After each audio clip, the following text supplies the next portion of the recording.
Hello and welcome to the Lonely Knitter podcast.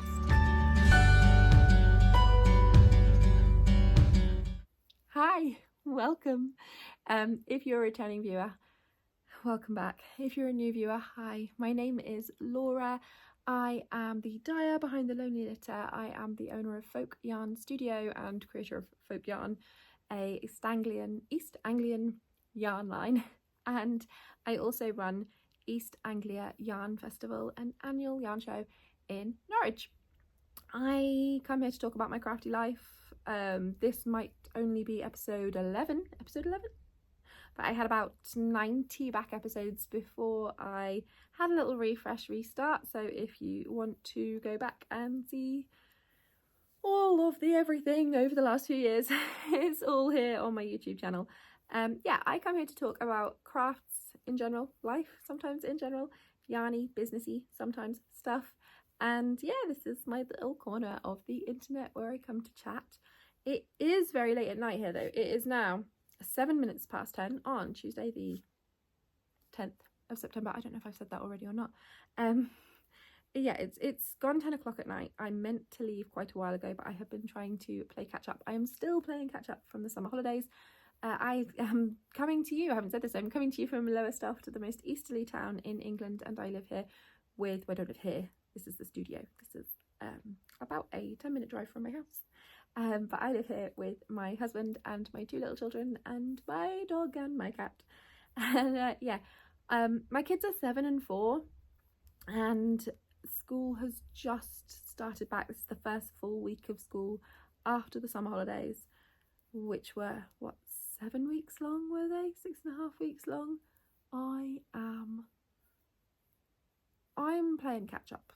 Let's just leave it at that. It's been a long, fun, brilliant summer, but at the same time, it's been a lot. But this week, I have been to the loo multiple times without a little person accompanying me or at some point trying to talk under the door at me. So, you know, life is getting better. Sorry, that's really TMI for anybody who's new. I'm so sorry. Yes, so I've come to chat, but it's not going to be a long chat because it is a late chat and I am knackered. I'm absolutely knackered. So let me just put my knitting down. Let me put my knitting down and let's get cracking, because otherwise, you know me, I'll start chatting and I won't stop. So finished objects, I have a few. In fact, I'm going to show you one first that is actually not my finished object, but I'm wearing it and it is new. So this is the spring sorrel in DK and it's knit by my lovely friend Lydia, and it's I Am Not the One, the colourway anyway. I'm going to take it off and show you. I love it to pieces. Lydia has done such an amazing job with making this. It's perfect. It's completely perfect. It's exactly what I wanted, and I'm really grateful because I massively dropped the ball on sample knits. I had loads of people who were up for making sample knits for me, and I was swamped at the end of summer holidays, so I am going to plan out loads of different things and see if I can get folks on board with me for stuff over the next few months, because I felt so grateful that like my lovely friends were like, yes, I'll do this, yes, I'll do this, and I just totally crapped out at the end. I just totally melted down at the end of the summer holidays for lots of different reasons, again, which I will talk about towards the end of the video. Anyway, so spring sorrel, first thing to talk about. I'm going to take it off because I am really warm, because I've been dyeing in here, and literally just before putting the camera on, and also I want to keep it nice, and I'm going to show you a little bit more up close. But yeah, I love this stitch pattern. I love how even her knitting is. Like, oh my gosh, it's so perfect. And yeah, I know I'm tooting my own horn, but I love this colour. It was the first one for this collection that I had dyed, and yeah, I really like it. Tooting my own horn all the way there. This is the other thing that I had, and I can't remember the name. It's a brioche shawl, shawlette, but I have the details on my phone, which is in front of me, so there's nothing I can do. So I'm going to put it up on the screen, and my absolutely wonderful friend Sharon, my yarn mum, adopted yarn mum. I have a mum, and Sharon is my yarn mum. But this is the shawlette that she made me, and I love it to pieces. It's brioche, it's so squishy. And this is just one skein of my Corpse Bride inspired colourway. It is literally called I Was a Bride. And yeah, it's just a little dinky shawlette, but it is, because it's brioche, is the squishiest thing I have ever owned, ever, because I don't really knit brioche very much, and I love it so much, and it's really squishy. So thank you so much, Sharon, for making that for me. I have blocked it and I am using it, and I've taken pictures with it, and yeah, I love it to pieces. It is absolutely lovely. But Sharon's work is amazing. She makes beautiful things. And yes, I have a little brioche shawlette from Sharon, and I love it. So thank you, Sharon, if you see this. Thank you. So that's coming with me as well. So those are two things that are finished that I did not make myself, but I am now the proud owner of, so I'm very happy. But I did finish the thing that I am the proud owner of. Now the ends aren't woven in, but hey, no judgment here. I crocheted a thing. Now I said in my last video that when I came back I would have finished this blanket, and who would have thunk it, for the first time ever, I think probably I finished a project when I said I was going to finish a project, because I have a strange and unusual blanket. It's big. It's bigger than I thought it was going to be. It's really big. It's like the perfect size for me. I haven't measured it, but it's huge. It is very large. Basically, when I made the swatches for this collection, I got a little bit obsessed with them. I made crochet swatches, and I made a sunburst granny square, and then I added some extra rounds to the outside. Again, I think I said this last time, I think a couple of people said that would be nice, but I have I keep losing all my words today. But yeah, I said that if people were up for it, I would just make a little quick video tutorial of how I made them, with my very silly backwards crochet that I do. And I've had a couple of people message to say that would be nice, so when I get a minute I will see if I can get that done, because I really loved making this blanket. I made one swatch in DK weight from each colourway from this collection, and I had so much fun. And then when I was done making the 13 swatches, because there are 13 colourways, I then felt a little bit like, I want to keep making them. So I did, and then I shared it in the last video and said I'm going to try and power through on this blanket because I'm really enjoying it. I finished all my squares, then I joined them all together, and then I bordered them. So I bordered the whole thing with 2 more treble rounds of my Sleepy Hollow inspired colourway, which is Without Sense or Reason. I'm trying to keep them all in my head. And then I did 2 rounds of my split right down the middle. I was trying to focus on my face. This like grey and black speckledy. All of the tonals in this collection are not really meant to be tonals. They are meant to be sort of a variegated version of a tonal with lots of speckle to them as well. So yeah, so split right down the centre, and then right at the end I ran out and I really didn't want to crack in to another whole skein of DK split down right down the centre. So I used a tiny bit of I Am Not the One just to finish this last little bit off, and I have no regrets. So yeah, the blanket is finished. It is more than big enough for me to sit under on the sofa. I do love this blanket. This blanket is a corner to corner crochet blanket that I made from Truly Hooks Blanket Club one year, and I love it to pieces, but I might move it onto the sofa so it'll still be in here and on display, and I might put this blanket on this chair for a little while and have a little bit of a mix around. But first I need to weave all my ends in, and there aren't actually as many as you'd think because I did weave in all the ends on the actual squares before I put it together. And when I actually joined them, I didn't go around a square, I didn't go around all of the squares and then join them together. I started in a corner and I went, here we go. So some of these ends are actually woven in, because you can see there's not tons hanging off all of them. That's not the right side. There's not tons hanging off all of them, but there are in this corner. So I have woven in like about 4 ends, but that's it. But I basically started here, went around this square to here, then did a little chain and came over to this one, went up this square, and then like zipped down the middle to zip them together. And yeah, it was probably a lot more difficult than it needed to be, but I had a lot of fun and it kept my entertainment value up. and now I have a whole blanket, and it didn't feel like I had to do lots of individual piecemeal little pieces. And I really enjoyed it. That's the same colour as my little sweater.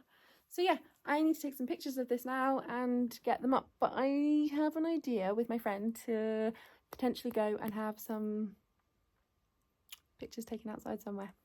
Nerve-wracking, we'll see. I'm not 100%. So that's my blanket. I finished my blanket, but I will hopefully take some pictures somewhere else, and probably won't put them in here because it probably will be after I post this, but it'll be on Instagram. But yeah, I have one more thing. It's on a blocking board, but it is finished because I've not woven the instant. I've cast it off, and that means it's finished. But also I have blocked it, but it is not yet dry. And this is stupid, it's going to come apart. I know it's going to come apart, but these blocking boards, my lovely friend Ali gave me these. I've had ones like this loads before. No idea where my really old ones went, but she had a load. She got like a deal on them or something, and then she was like, do you want some of these? I was like, yes please. So these are the ones that live at the studio. So Ali, look, these were yours. This is a headband. It looks like nothing. It's bizarre. So I don't know if you can even see that, but it is basically a really long knitted piece with I've just done a bit of a jobby on the edges. I've just you can't tell at all from looking at this, but all I've done is a little bit of an I-cord edging all the way along, and I'm kind of hoping that if it dries nicely it won't curl massively. And oh my gosh, the pocket boards are coming apart. I'm hoping that if it dries nicely it won't curl very much, and I can use it like a headband, or Ellie could use it like a headband. I don't know. I had a piece of the blue. I love the blue, and I wanted to I wanted to use a little bit up, and yeah, so I just made a DK weight long strip with sort of tapered ends and an I-cord edging. I made that while Ellie started making a garter stitch one, which she has not finished, but she has been learning to knit, so I am very proud. I have a little bit of footage. I'll put it in at the end of the video. So those are all my finished things. Onto my whips. Now, I have got something called Crafty Cinema. I'll put the graphic up on screen here. But that is what I have cast this on for. This is just a plain vanilla sock, which weirdly enough, I haven't finished a vanilla sock in forever, and it used to be at one point pretty much my consistent always knitting. But this is in my It's Showtime colourway, which is a Beetlejuice inspired colourway. And I thought, well, I need to cast on a Beetlejuice sock. A pair of socks, and I will make them at Crafty Cinema as well. So I can't finish them before then, and that's fine. I don't think there's any danger of me doing that. But this is the first sock, so it is only, there we go. It's only the cuff of the first sock, but it's a cute little cuff. There we go. Excuse my hands with dye all over them. Yeah, so I have put it in this bag. Now this is not technically a knitting bag, but I love it, and I wanted it as well to go with my little photo thing that I have planned for this collection. And I really like it. It's from Disturbia. But yeah, it's just a black, like a velvety black bag, and it's a little like bucket bag with these vines on them, like leaves, and it's got a moon on each side, and yeah, black velvet, and it's a drawstring bag, and then it has a long handle, love a long handle for a crossbody, but it also has, I haven't detached either of them because I'll just lose them as soon as I detach them, but it also has this little handle as well, like a scrunchy. We're not focusing very well today, are we? A little scrunchy handle, and yeah, it's a perfect project bag. I need to get some more project bags that are Halloween themed as well, because I went through a bit of a stage of Halloween themed ones and all themed ones. I want to get back to using handmade project bags more. Yeah, I haven't bought a new project bag in a really long time, but I am currently using this little handbag, which I really love, and yeah, so it's living in there. Nice spooky little bag. So yeah, I will put that down for the moment and find the next thing. Oh my gosh, where's it gone? Here it is. So my plans are vanilla sock, framework raglan. Then I need to get back on my advent crochet squares, but I have tons of work to do and I just can't see that happening really quickly, so it's probably not going to happen before the next podcast. but I do have something else I want to make. So I don't know if you've been a long time viewer, you might remember like a while back I got these delivered, these kits. This little Halloween house. I love it. I love it. I love it. And I really want to make it. And I'm like, it is September already. Before you know it, Halloween will be upon us and I won't have made it and I'll be disappointed. And it didn't take me that long to make the last one. And I really, really, really enjoyed making it. So I feel like I'm going to love making this one because it's cute and spooky. And I need to have it somewhere visible all the time so I actually do it.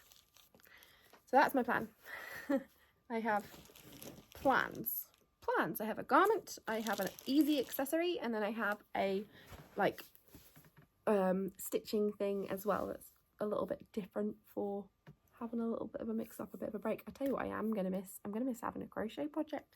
So obviously I've got a crochet advent to get back to for my Doctor Who advent for this year, so I need to make that, so I need to get back on that. But at the moment I was just really enjoying making my DK blanket. But now I've got a blanket that I can actually use, so that's all right too. Okay, I think that was all the crafty stuff. So 2 other things I want to do. I want to show you the different bases that I'm using for Strange and Unusual collection. In my last episode, I went through all the colours and I've shared the colours all on my Instagram, and I'm just sharing some other pictures of them on my Instagram at the moment. But I'm just going to go through the other bases all the different bases that I have, and show them here, and then I'm going to go into life stuff a little bit. And I totally understand if those 2 things are not for you and I'm losing you here. Totally get it.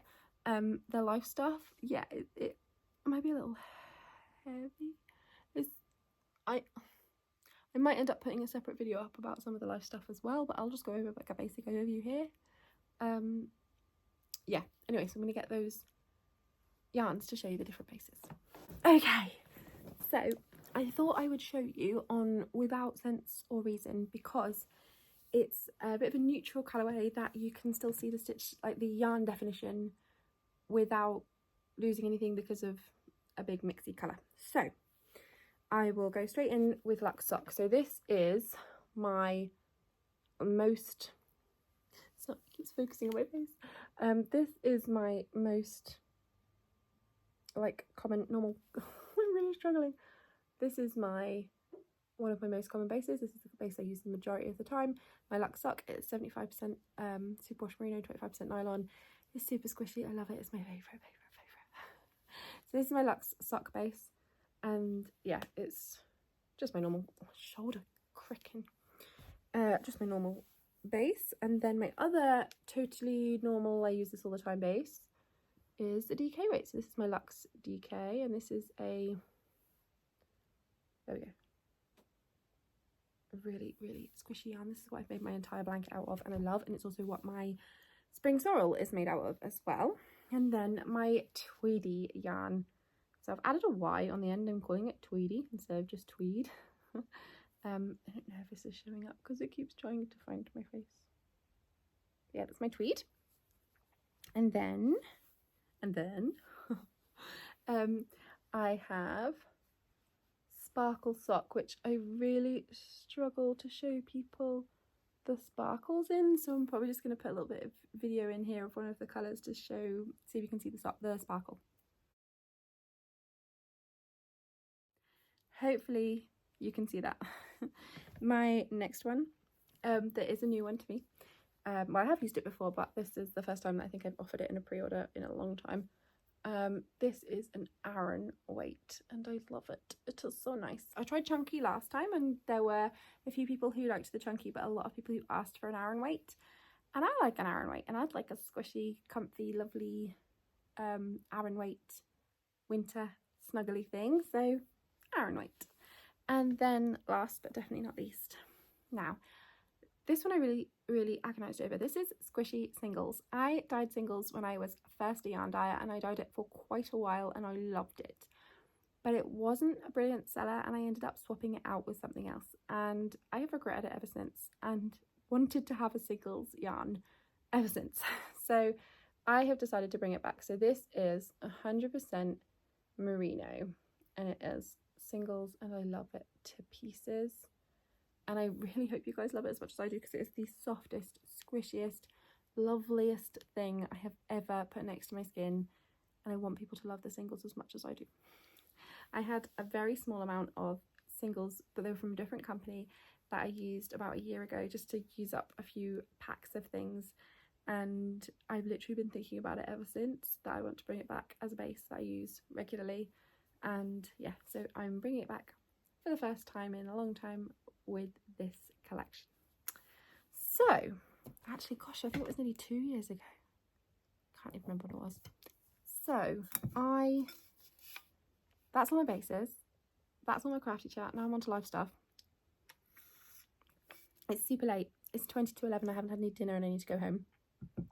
But live stuff, I've been teaching Ellie to knit. I'll put a little bit of footage in at the end.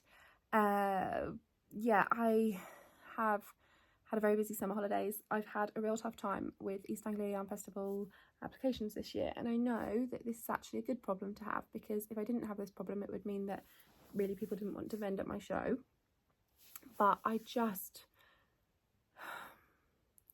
it's the hardest part of my job as a festival director. The hardest part of my job is vendor selections. It's also one of the loveliest parts, because you get to see all of these amazing applications. But I had almost double the amount of applications than I have stands this year, so it's really stressful making the right decisions and sending out a letter to an email to say to someone, at this point in time your application hasn't been successful. Really hard to do, because you're making, in some cases, what feels like impossible decisions.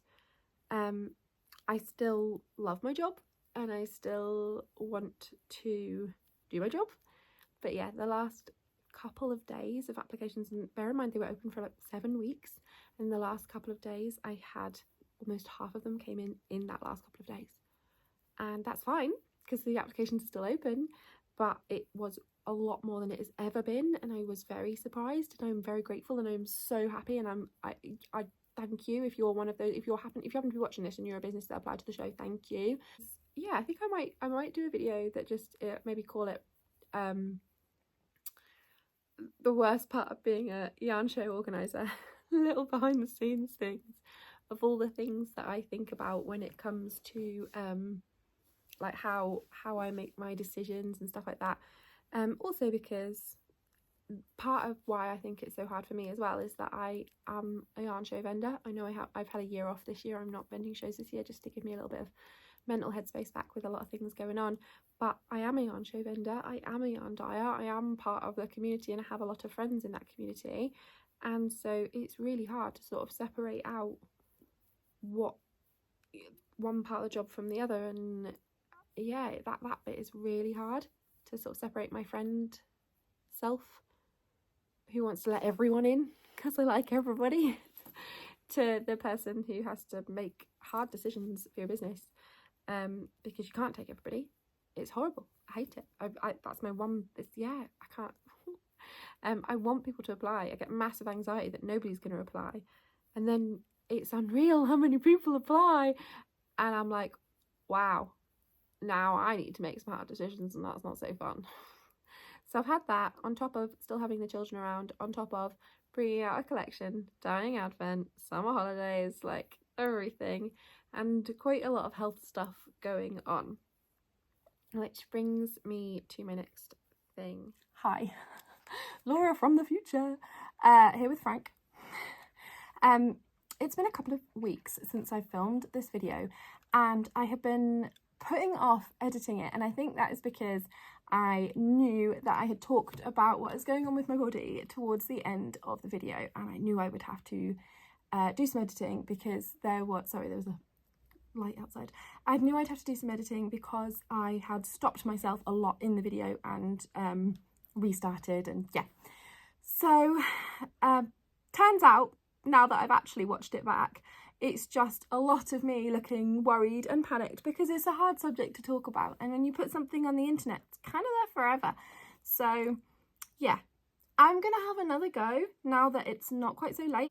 Hello, Laura from the future. I realised that I rambled all the way through the little video that I took to stop the original ramble, so I'm just going to wedge in a little bit of me before we go back to future Laura and then go back to fully past Laura, I realised that is absolutely ridiculous. This looks like I'm wearing nothing underneath this. I've got a full-on t-shirt on. There's nothing creepy going on. So I've made notes. This is going to be very quick. I've had a lot of people check in about changes, body changes with me, making sure I'm okay. I'm going to be fine. There is nothing horrendous wrong that's going to, you know, leave me in a really horrendous bad way, fingers crossed. Yeah, I haven't got any kind of really scary anything, but for me it's been a big change and a lot of scary. I've had quite a lot of body changes, so I've lost more than 6 stone now in weight, and I have done that in about a period of, well, majority of that was about a period of about 7 months, and that is not something I had planned on doing, and it was not something that I had aimed for. It is the side effect of medications that I take for my ADHD, and it's fine. I struggled a lot over the last year over this year so far, with nausea and not wanting to eat and things like that, and not feeling very well. On top of that, I have a lot of complications from my gallbladder surgery when I had my gallbladder removed. It was 4 years ago, but digestive wise I'm not the best, and yeah, it's that, and then I have endometriosis, which alongside the weight loss, and as that came off in big chunks, I'm guessing there's like, well, I'm not guessing, I know there's like hormonal changes that have happened with that weight loss, which has meant that my endometriosis, which was under control, is now not so under control. So I'm getting a lot of tummy pain and things like that. So I am fine. There's nothing horrendous that's happening. It's all just stuff I'm living with. Unfortunately, it's also setting off some other things. I've always been hypermobile, and I've always had suspected Ehlers-Danlos loss, hypermobile Ehlers-Danlos loss, and since losing weight I have a much greater range of mobility in my body, and everything is popping out all over the place, including my jaw. All sorts are clicking and popping out, and it's causing a lot of pain. So and bruising, I'm getting bruising stuff as well. So it's not all a walk in the park, but I have it a lot better off than a lot of folks. I sometimes have to be careful with how I manage myself physically, but I am, you know, there are a lot of people out there a lot worse off, and I'm okay, and I'm not going anywhere, and yeah, that is basically the long and short of it. But my weight loss is in no way a statement about weight or about anything other than I'm taking a medication that is massively helping me, and this happens to be a side effect of that. It is not a weight loss medication, and the only reason I feel that I really need to stress that is because I'm a sharer. I'm fine to share, but I'm having a lot of people asking me what I'm taking. Now, people who ask me, who are my friends, or people who are kind of just interested, and they want to ask, I am an open book and I have no problem sharing. However, I am having a lot of people ask me if I've had bariatric surgery, or if I'm using weight loss injections, and I'm not doing either of those things. If I was, that would be totally fine. But I have also had someone basically in a not a horrendous way, but that sort of tried to say that they're not 100% sure they believe me that I haven't had bariatric surgery. I haven't. Yes, I haven't. If I was doing either of those two things, that would also be totally fine, because it's nothing to do with anyone. I would like to just say that I have read stuff in the news previously about people buying weight loss injections online, and them, you know, potentially dying from taking stuff that they've just bought online and injected into their body. So if that's the sort of thing that you end up doing, if you're watching this and that's something you were considering, be careful and make sure that you are staying safe. But yeah, you can go back to Laura of the last future now. Where are you going? Would do or say, you've got to be with me through this, man. A couple of weeks ago, or a week and a half, no, it might be a couple of weeks ago now, I was grabbed by someone who I don't know, but in a place where I see them, but like I don't know them to chat to, really. But I was grabbed to ask what my secret is and how I've lost weight, and things like this, I don't know if you could see it from there, like this bruise. So this was from the thumb of the lady that grabbed me to ask what my secret was. And yeah, unfortunately I'm having some issues with bruising and other things, so bruises last longer and come out quicker on me. Just in general, little reminder out there to, you know, other people's bodies don't affect you, and if you feel comfortable enough with someone that you want to ask them what they're doing, and they're receptive to tell you the answer, then calling them a liar is kind of rude, so, and annoying for the person you spoke to, and they might not want to talk to you next time. All that to say, basically, the body you walk around in doesn't have any impact whatsoever on the person that you are inside, and whether or not you're a good person or not. But yeah, I hope that if you were one of the people that asked me and checked in nicely, you appreciate where I'm coming from, that this isn't me having a go at anybody. Oh, the light's just gone off on the other side again. This isn't me having a go at anyone at all.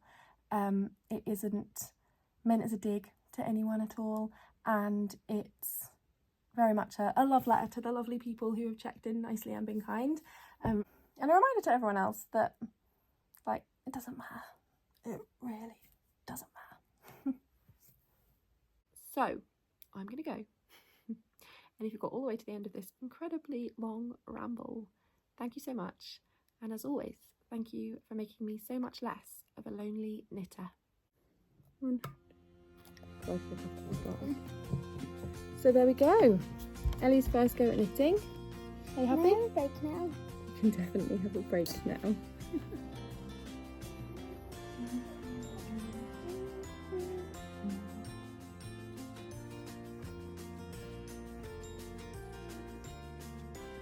What? What'd you say, mate? You're very hungry? Would you like to finish the rest of your cheese and ham baguette that's down there on your plate? You're going to eat it? No, you don't want that. What about the rest of your bits of popcorn that you've got? No, you don't want that either. Got some apple? Do you want some apple, buddy? Not even going to dignify that with an answer, huh?